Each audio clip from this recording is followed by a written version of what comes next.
Science, math, engineering, writing, literature, that's the core of who we are. We just use the arts to teach it.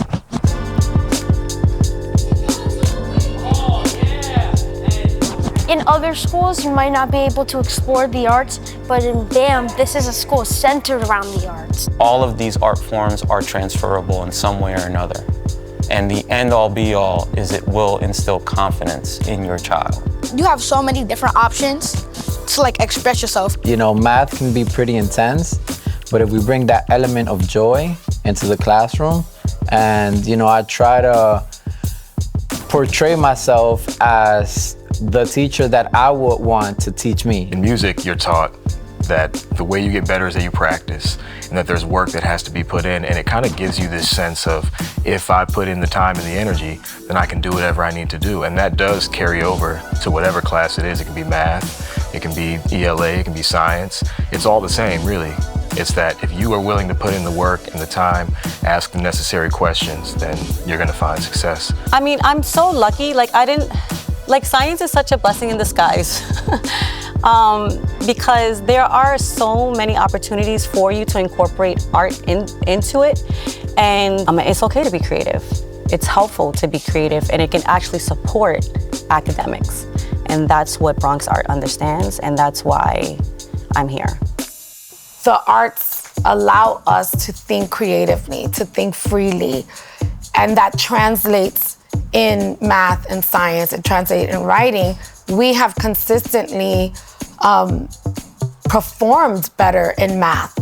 And it's because our students get to draw, visualize, paint, abstract mathematical concepts. These kids want to work hard and they love the arts, and having the ability in a school to use arts as a tool for instruction instead of just oh, this is your arts class and you separate the two. It's been really amazing to see, and I'm lucky that I've been here for so many years to see it improve over the years as well. So right here, we have my favorite teacher, Mr. Naruski, probably demonstrating science. We try to use all different parts of art. So today you're seeing political cartoons. Artists have a point of view and they express what they think using visuals. We do performances when we reenact something like a battle at Gettysburg. The arts captures what students' imagination is, and then it could translate to what their actual understanding is. So the more options you give our kids to shine, not just through writing essays, but also demonstrating their knowledge through the arts, helps them kind of put their own stamp on what they're learning about. What I love about art is we can express our feelings through painting, drawing, coloring, anything. I think that's very special. This is our beginning of our STEAM program, and we have always had a robust arts program, but STEAM allows our kids to shine in even more ways. Our kids are doing everything from maintaining hydroponic grow towers to investigating how playgrounds are developed, and then our kids use their design skills to be able to actually build those models, and so they're learning construction skills as well. This allows kids who really want to innovate and make their ideas come to life have a way to do that, but it allows us to infuse the arts in that, because really the arts are what make science, technology, engineering, and math come to life. All our students get to make their sculptures, they get to create 2D to 3D shapes, and they also get to plant flowers and plants. The garden is really important. This is how students learn where their food comes from, how it nurtures us, how it provides us nutrition, and how important it is that we understand the value that our environment plays in our health and how we can take care of the environment as well. In 8th grade, we're doing regents. In 7th grade, they prep you for 8th grade. All of that kind of stuff that regular schools would do, just more advanced. Excellence, community, creativity, and hustle. So we start every single day with morning meeting, and we say our class mantra. And our class mantra is, when things get hard, we do them anyway. Why do we do them? To win in life. And how do we win in life? By disciplining ourselves. Because I really want to focus on the mindset. My role, is in a sense can be challenging, but I tell them all the time, I'm going to challenge you. I'm definitely not going to lower the standards for you. I want you to reach my standards because it's preparing you for your next grade level. This is typically a class that they would take in 9th grade. What Bronx Arts is doing for the first time ever is allowing students to kind of get that credit out of the way in middle school before they leave, which is an amazing opportunity that a lot of students do not get in middle school. So not only are they taking the New York State Living Environment Regents, they're also taking the algebra Regents. So they're already going to be able to knock out 2 Regents before they even leave middle school. Why are we doing this? We're doing this because we're trying to maximize your time when you get to high school so that you can do the things that you want to do as opposed to what you have to do, right? You're gonna save time, money, energy. So I feel like we're all on the same mindset when it comes down to the mission. The Regents are, you know, if you could do all your Regents in 8th grade, that means you can start taking college courses. In high school, you can take those APs. It's not just about, you know, ending high school. Now I want you to be competitive enough to go out there and compete with the world, not just the kids that are in this school, not just the kids with the Bronx. This is about, again, BAM and beyond. It doesn't just stop here. You gotta go, you gotta grow. The focus on the arts brings an individuality that we don't see in adolescents across this country, right? To have kids who are comfortable sharing their art form, being an artist, being themselves, that's what we want. Every middle school kid wants to look around and see what the person next to me is doing and what this person is doing. Here, we're building that differently. And so to do that, to treat the art forms as a discipline, to be the only middle school in New York City where children get a choice of a major and get to major in that art form with the highest quality teachers in every art form, professionals in their field, it's something that no one else is offering. My teacher is Mr. Morris, trained by Wynton Marsalis, our namesake. I went to school for music, and first I went to school in Illinois at Eastern Illinois University, but then I moved to New York and I went to the Juilliard School just over in Manhattan. And while I was there, I got to be mentored by Wynton Marsalis and Mark Carey and Frank Kimbrough and all of these names that mean a lot in the jazz world. Once I graduated college, I really wanted to actually combine my 2 passions, which was psychology and dance. So I went to Pratt Institute to get a master's in dance movement therapy because I believe in dance as a performance art, but also as a healing art, a creative arts therapy. I studied fashion design in the Dominican Republic. I used to have a fashion brand in DR, and I used to sell my art by making fashion bags. Well, I went to a performing arts school as well. I went to the ballet. I was there on scholarship at the Cleveland Ballet, and then I joined the Cleveland San Jose Ballet. I worked for Sesame Street for a while. He cares a lot about his students because he pushes them to be their best selves in dance. So it's awesome for them to also see their teachers work in a different light. They're also artists and creators. So, you know, them seeing that side of another educator being like, oh, you also do this as a hobby and it brings you passion and it brings you joy is like really amazing. And on top of that, we really love your kids.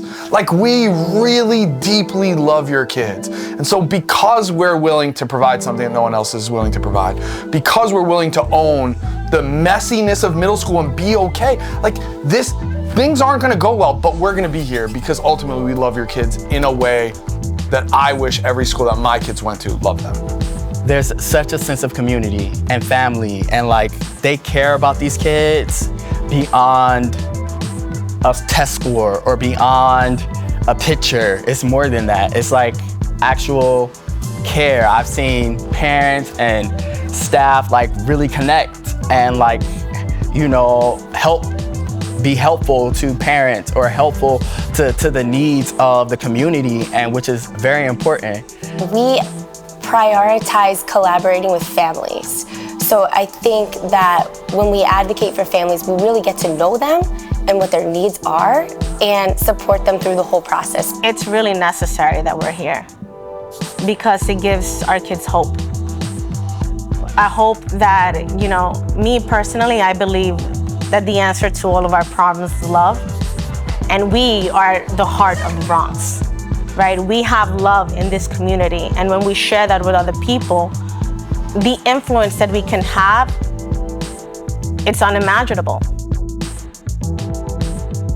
You feel something when you walk through them doors. I tell the parents too, you know, when I come here, I just felt A good energy, I said exactly.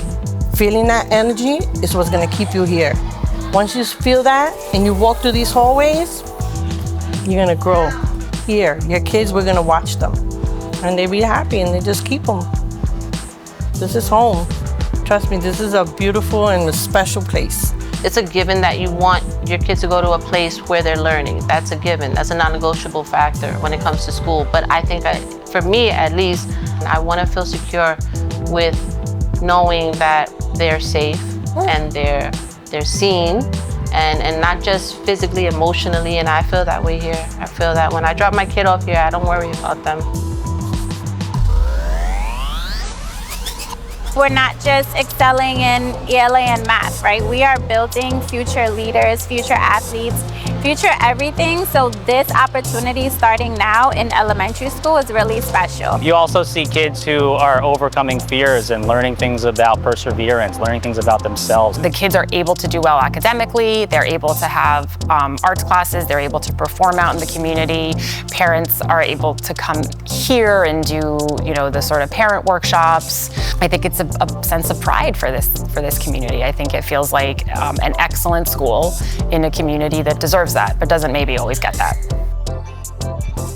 There's many people here that can help you with many different things if you need help in obviously your educational classes, your art classes, or just personal things that are going on at home. It feels like family. Even when we compete against other schools, it's a different support system. We don't just have parents showing up, you have teachers showing up on a weekend to a game on a Saturday at 9 a.m. after we just taught them on Friday. We're showing up to support them because we believe in them. And I think that makes it unique, that no matter where you go, we're gonna show up, and not just one person. We're gonna show up in a group. Like your annoying aunts and uncles that's screaming at the game, that's all the teachers at the volleyball, the basketball games, the flag football games. We're being annoying. I'm showing up to my students' dance performance at the Apollo on a Saturday, but big poster with her name on it.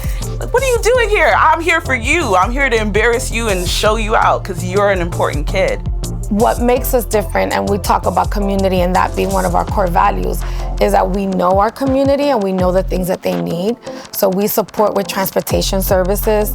We provide our parents with Uber cars if they need, Metro cards if they need. We have laundry services at both campuses. We offer morning care and aftercare for families who have to go to work early but can't necessarily afford childcare. Childcare in New York is expensive. So we do offer that. In addition, our after-school programming is just as robust as our school day. It just is a way of easing down after school, hanging out with your friends, but also doing other stuff like the yearbook committee and the play. I'm helping out with stage management, cameras, speakers, props. For example, I started a club called a Sunshine Committee. It's basically like a student government where we just plan events, help students, anything like that. Whether it's the bake sale, the dance, anything. I like that I get to be myself. This is my comfort place, honestly. And Bronx Arts never leaves people out. They always give people a chance. If you can hold yourself accountable for your own life and you have integrity, that's something you can take with you outside of this building, because it's not just about school, right? This is about focusing on the whole child and the whole human. So I think that's the biggest transformation I see. Academics, we see transformation all the time. Students can come in not knowing how to do something, and we teach to standards, and that's great. But I like to see the transformation that happens in the human. There's so much good here in the Bronx and so much talent. When you see them on stage, you're really like, wow, they really did that. And they all have different things they like to do. Some of them like to dance, some of them like to perform, some of them like to sing or play an instrument, or some of them are artists. Opportunities are endless here, and I see them everywhere. So I want to come back and tell you my experience so you can do it better, right? This is how it played out for me. I know you're young, but this is how the doors can open up for you. And I feel like it's very important for you to come back to your community. And I see leaders from the Bronx. For the Bronx.